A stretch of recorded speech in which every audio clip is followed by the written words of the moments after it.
we need each other. We need each other. That's why I said when you lose a bunch of money and then your relationship falls apart, you just lost a bunch of privilege. And now we got each other. We got to look around and be like, but are you enough to help me get back to my good stage? Like, maybe you're not. Like, maybe you're going to mess up my whole plan for myself.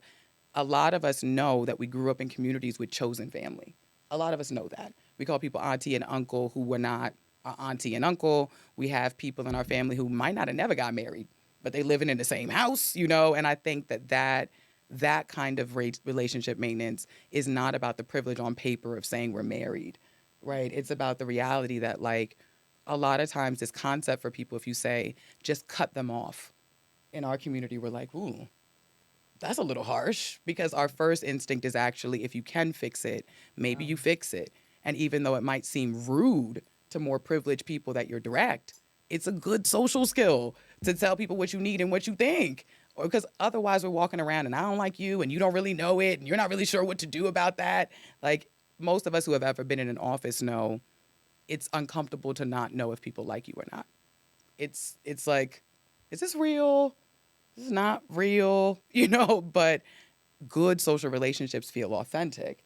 And a lot of us know, who are from cities with immigrants in it, with Black folks in it, that the most social people we know are Black folks, right? So when we're talking about relationships, we have the skills, but we're also being disempowered a lot and told about ourselves a lot. We have really low self-esteem. Often we lose people that we can't really control losing. From very young ages, a lot of us lose people. So by the time we're talking about adult love, there are so many things that are ingrained into us that just go, try to prevent yourself from getting hurt, which is not the same thing as saying, we don't know how to do this. Yeah. Wow. I was actually having a conversation about something like this yesterday, and I was saying people have become so naive to life, or if not naive, but dismissive to life, that they only want the good out of everybody. We're not realizing that there's going to be a bad, and it's inevitable. I don't know what that bad looks like. I'm not saying you have to deal with it and tolerate it, but what I am saying is that when you experience bad with the person, that doesn't necessarily mean it has to be over, which is kind of maybe my programming as a Black man born and raised in America of trying to fix things. But I also see it as that's the reality. If I fight with Erin today, I might not be mad tomorrow. So why am I still holding on to it? I might.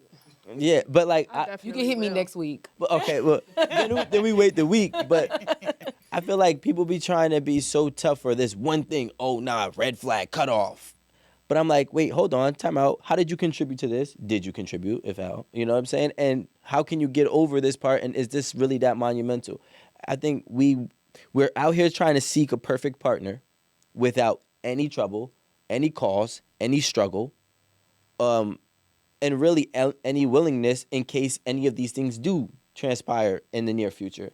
Well, can I ask you a question? When you make this statement, are you including people who may cross a boundary with you, like a boundary that you've set, for your mental and physical wellness or whatever, and they cross that boundary?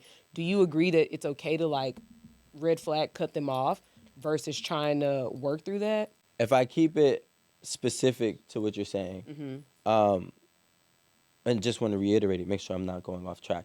If you set a boundary and somebody crosses it and they break it, right? Obviously, there are different severities. So I'm not saying all boundaries. But let's say if I said, I don't know, let's use an example. Don't throw my clothes away, right? Okay. I'm just, I don't know, like. I don't know what's been going on in your relationship. No, it's not happening. Your girlfriend say she like the jeans. Or don't. All right, how about this? She said shit happens. You know what I'm saying? Or how about this? I definitely throw dance. Don't call me outside of my name. Let's use that. Sure, that's a simple one. That's great. I was trying not to be cliche, but whatever. Yeah, you could be cliche. That's a good one. Let's say I say don't call me outside my name, and because usually, not all the time, but usually there's always a cause and an effect, right? So there's an action and a reaction. So if maybe I had a boundary that maybe I did not disclose to you, and then you did it to me without knowing, and I called you outside of your name, And now you're like, yo, I told you don't effing do that because blah, blah. And now it's just a situation that has gone so far high with just because of the lack of understanding. Now, I think it's different when people are being malicious. Like, malicious intent is different. But, misunderstanding or hell, maybe you did nothing. And I just got so much going on in my life right now that maybe I'm not even sharing with you. I'm stressed about work. I'm not happy at my job. And, you just didn't, you moved my shoes and I wanted my shoes by the door. And now I'm losing it, right? Obviously, I need a lot of help at that point. Yeah, But you need therapy. yeah, you may need therapy, there right? goes one of them Ooh, Mr. signs. Angry. Yeah. But what I am saying is, Shoes by the door. like, you You not finna yell at me about no shoes. No, but in Yeah. his defense, is when you suppress so much stuff. Yeah, it's the littlest Yeah. thing that's But Instead of that's lack of just- communication within your relationship. Or maybe it's sometimes the thing is, especially as Black people, we're so used to carrying weight. Shouldering, yeah, Yeah. So that at some point in time, it's like they say, the straw that breaks the camel's back. Yeah. Right. And it's the smallest thing that makes you just act out of character. Now, here's where I personally draw the line. So to answer your question, I don't think they deserve to be cut off for certain reasons, for most reasons, unless it is malicious intent. And it actually, breaks a certain severity level, whatever that may be is subjective. But damn, I forgot what I was going to say because I wanted to clear that up. But yeah. Well, I have a question. I have a question for you. What do you think keeps people single that they don't notice? That they don't notice. I was gonna say you born single, so you ain't gotta stay I wasn't single. born single.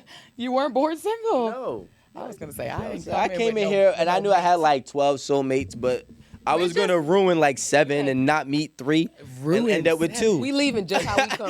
I know. I was gonna say. I mean, what keeps people single? I think for one thing, some of the most common dating advice that people are paying for right now is to just date people you wouldn't normally date.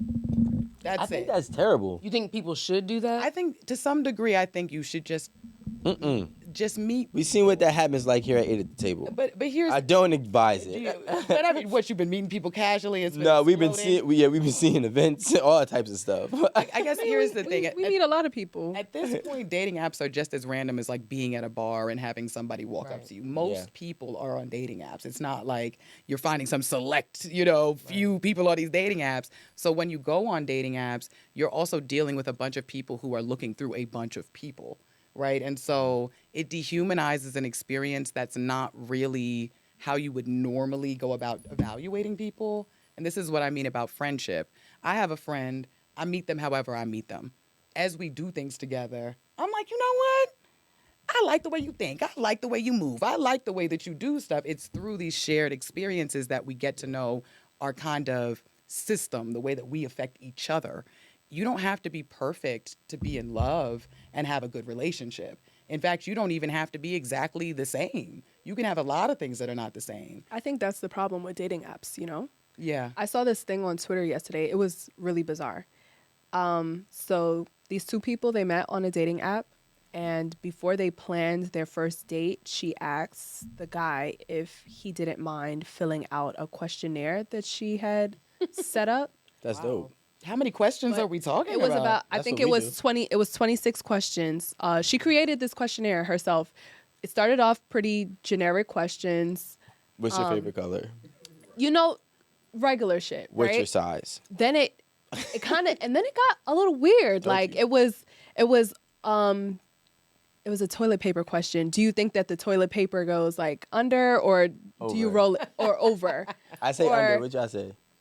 I'm not a preference Under? person with the toilet I paper. used to be. Nah, I'm preference. I used to be No, weird I'm about it. meticulous. Now my husband. It I gotta know be a lot under. of people have preferences on it. I be feeling weird when I put my toilet paper roll on. If I gotta go this people are way gonna for it, come I'm in gonna and be judge tight. No, yeah, I don't do that. Anyway. Under, So, yeah. and then there was like a question about like if you had a homosexual child, like how would you handle it? Just real personal questions. Oh wow. And I think that's dope. after going through the questions, he was just like, yeah, absolutely not. Like, I'm not answering this because it's like you're going to determine whether we go out or not based on how I answer these questions. And one, I understood his need to not want to do it because it's just like, well, we can go out and get to know each other like regular human beings instead of me like having to fill out what kind of seems like a test. before you decide, like, okay, yeah, pass. They didn't pass my test, so I'm just gonna be like real cut with it and just like, okay, well, I don't want to talk to you. I don't want to continue to try to get to know you. So honestly, I thought that the questionnaire was a little bit too much. Yeah. But I just think that dating apps specifically, that's what's wrong with it. Like, we're trying to find people too much like ourselves, and that's probably not always going to be the best thing to do.